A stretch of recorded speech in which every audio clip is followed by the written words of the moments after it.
a boa vontade do meu coração e a minha súplica a Deus a favor deles é para que eles sejam salvos. Então o que Paulo estava dizendo aqui, a vontade dele é para que todos os homens ali fossem salvos, porque ele sabia que o homem sem Deus, sem Jesus, ele estava perdido, porque eles dão testemunho de que eles são zelosos por Deus, está se referindo ao rito religioso, porém não com entendimento. Veja, ele estava sendo religioso, mas eles não tinham entendimento. Eles pregavam a lei de Deus, eles anunciavam a palavra de Deus, mas eles estavam sem entendimento, não compreendiam o amor de Deus. Eles condenavam qualquer pessoa, se não tivesse de acordo com a lei, era condenado por eles. E isso pesava, porque Jesus disse que ninguém pode condenar ninguém, ninguém pode julgar ninguém. Eu não posso julgar a senhora nem a irmã, julgar a mim. Eu não posso julgar seu Zé, nem seu Zé julgar a mim, de maneira nenhuma, porque o Jesus disse que ele não veio para julgar, ele veio para salvar. Agora, esta palavra que nós pregamos, ela vai julgar no último dia. No último dia, Deus vai nos trazer à tona toda a palavra de Deus, tudo que nós fizemos. Então, nós temos que ter o cuidado para que a gente viva o que está escrito nessa palavra, porque a Bíblia diz, minha irmã, quando irá assim, mas que a Bíblia Sagrada ela vai ser lida por Deus na nossa frente. E Deus vai perguntar, você viveu de acordo com a palavra? Eu não posso enganar Deus, porque Ele sabe do meu passado, Ele sabe do meu presente, Ele sabe do meu futuro. Ele vai chegar um momento que Ele vai chegar dentro de mim quando nós estivermos lá, porque a Bíblia diz que todo ser humano vai se encontrar com Deus na glória celestial, no julgamento celestial. Todo ser humano vai se encontrar com Deus no julgamento que vai vir. E Ele vai chamar um por um e vai nos corrigir nesta palavra, se realmente nós andamos de acordo a ela ou não. Aí Ele diz no versículo 2, porque Ele deu testemunho de que eles têm zelo por Deus, mas sem entendimento. Versículo 3, porquanto desconhecendo a justiça de Deus. Quem é a justiça de Deus, amado? Jesus. Aí no versículo 4 diz por quê? Porque o fim da lei é Cristo para a justiça de todo aquele que crê. Em outras palavras, o que é que Paulo está dizendo aqui? Que Jesus veio cumprir toda a lei. Jesus Cristo veio e anunciou tudo que o homem precisa saber. Porque a lei era santa. Aliás, a lei é santa. E o homem jamais ele cumpriria a lei. Esses doutores da lei, esses homens da lei que Paulo desejava que eles fossem salvos, que eles entregassem a vida para Jesus, eles não conheciam a lei. A Bíblia diz que a lei de Deus é perfeita. A lei de Deus é perfeita e jamais um homem pecador ele cumpriria com a lei de Deus. Foi preciso um homem perfeito, santo, sem pecado, vir para poder cumprir toda a lei. Hoje nós não somos mais salvos pela lei. Hoje nós somos salvos agora pela graça de Deus. Nós somos salvos pela graça de Deus. O que é graça, amados? É favor não merecido. Ou seja, o que Deus fez para mim, o que Deus fez para você, o que Deus fez por nós, querido, jamais nós pagaremos. A Bíblia diz que Deus, Ele desceu do céu para morrer no meu e no teu lugar. Por quê? Porque o meu pecado afastou o homem da glória de Deus. Romanos 3:23 diz que o pecado afastou o homem da glória de Deus, porque todos pecaram. E por pecar, meus amados irmãos, nós não temos mais chance de chegar ao céu, a não ser por Jesus Cristo. E justamente Deus vendo isto, Ele vendo que nós não temos condições de chegar a Deus pelos nossos méritos, por ser boas pessoas, por ser pessoas caridosas, por fazer caridade, jamais nós chegaremos aos céus. É por isso que Ele se desceu do céu como Deus, se fez homem, foi antes de ir para a cruz, Ele pregou o Evangelho, que o Evangelho é boas novas, ou seja, Jesus veio dizer que eu e você, que todos nós temos chance de ir para o céu, todos nós temos chance de morar nos céus. O Evangelho é isso, é boa nova, é boa notícia. Ele veio dizer, olha, vocês pecaram, vocês erraram, mas se vocês se converterem, vocês vão para o céu. Jesus vem na cruz, antes de ir para a cruz, Ele vai e prega. Depois que Ele pregou, Ele foi para a cruz, morrer pelos meus pecados, pagar a dívida que eu jamais poderia pagar o débito que eu jamais poderia pagar.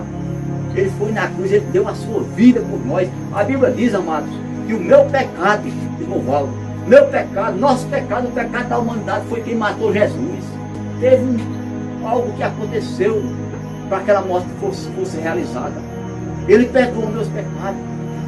A Bíblia diz que quando Ele morreu lá, Ele levou com Ele toda a nossa maldição, todo o pecado. A Bíblia diz que Ele se fez maldito. Jesus se fez maldito, está escrito aqui. Jesus se fez maldito por causa do meu e do nosso pecado. Ele suportou na cruz. Ele não devia não. Eu era quem merecia a cruz, nós era quem merecia a cruz. Que a morte de cruz era a morte mais vergonhosa, era a morte das pessoas que praticavam coisas erradas dentro de Deus, a morte de cruz. E Jesus se portou calado. Antes dele ir para a cruz, seu Zé Carlos, ele apanhou, deram nas costas dele, cuspiram nele, zombaram com ele. Ele saiu calado, suportando mesmo. Ele poderia ter destruído todo ser humano ali. Mas ele não reclamou não. Por quê? Porque ele sabia que ele veio para isso, ele veio para perdoar meus pecados. O povo zombando dele e ele perdoando. O povo batendo nele e ele perdoando. O povo machucando ele e ele perdoando. O povo cuspindo nele e ele perdoando. Botaram uma coroa de espinho zombando porque ele disse que era rei. Botaram aquela coroa zombando, mas cadê o rei? Desce daí da cruz. E ele calado, ele poderia só com sopro. Ele matava todo mundo. Porque ele é Deus, ele é o Deus Todo-Poderoso. Mas o que foi que ele fez? Calado, ele foi para a cruz. E lá, ele disse o quê? Foi pregado junto com dois ladrões. Quando ele chegou lá, naquela hora, ele disse: Pai, perdoa-lhes, porque não sabem o que fazem. E naquele momento ele vendeu os filhos, foi para o céu, morreu. E os dois ladrões ainda ficaram vivos. Chegaram os guardas lá, e esse camarada estão vivo, aí quebraram as pernas dele, bateram nas pernas dele para quebrar, que era para morrer mais rápido. Porque quando se quebraram as pernas dele, ele ali fica sem força, agarrado na cruz ali, o prego rasgando a mão, os pés quebrados, aí eles morreram também. Ia quebrar os pés de Jesus, mas quando chegou lá, Jesus já estava morto. Já tinha morrido, irmão, por mim, por nós, meus irmãos. E eu tenho feito o quê? Aí Paulo diz, continuando, versículo 5, ora, Moisés escreveu que todo homem que praticar a justiça decorrente da lei viverá por ela. Mas a justiça decorrente da fé, assim diz: não perguntes no teu coração quem subirá ao céu, isto é, para trazer de alto, lá do alto a Cristo, ou quem descerá ao abismo, isto é, para levantar a Cristo dentre os mortos.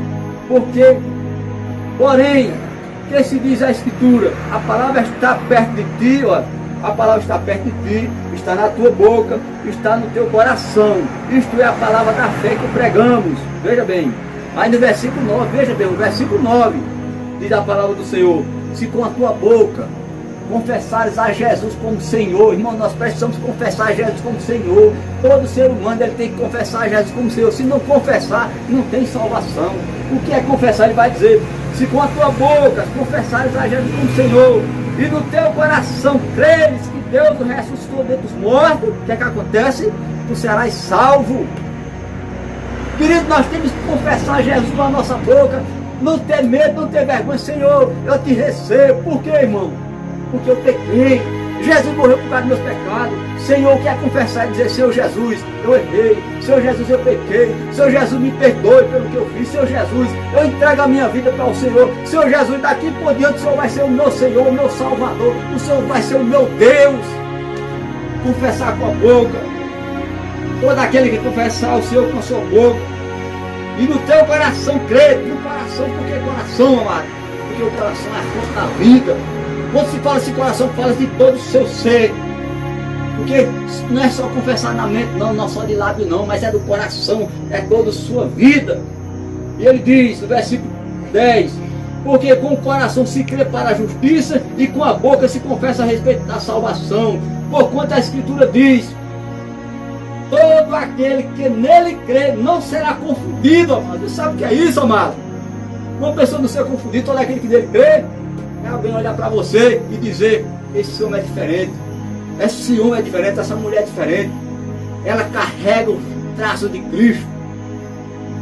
Ele não confunde, você percebe a santidade na vida dele, você percebe a honestidade dele, você conhece uma vida onde ela está pautada no Evangelho de Jesus Cristo.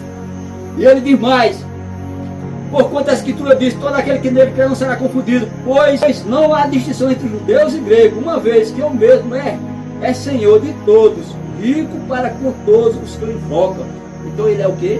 Ele é Senhor de todos, tanto dos judeus como de nós brasileiros, tanto dos judeus como dos americanos, tanto nós judeus como de africanos, do país todo, do mundo todo. Ele é nosso Deus, tanto dos judeus como dos gentios. Ele é o Senhor de todos nós. e o versículo 13. Veja bem o versículo 13. Aí diz: porque todo aquele que invocar o nome do Senhor será o quê? Salvo. Será salvo. Todo aquele que invocar o nome do Senhor será salvo, amados. O que é invocar, amados? É o que eu falei agora há pouco. É suplicar, é gritar: Senhor Deus, me perdoe, Senhor. Ô Senhor, eu merecia aquela morte, mas o Senhor me perdoou. O Senhor morreu no meu lugar. Senhor, me perdoe pelo que eu errei, pelo que eu fiz.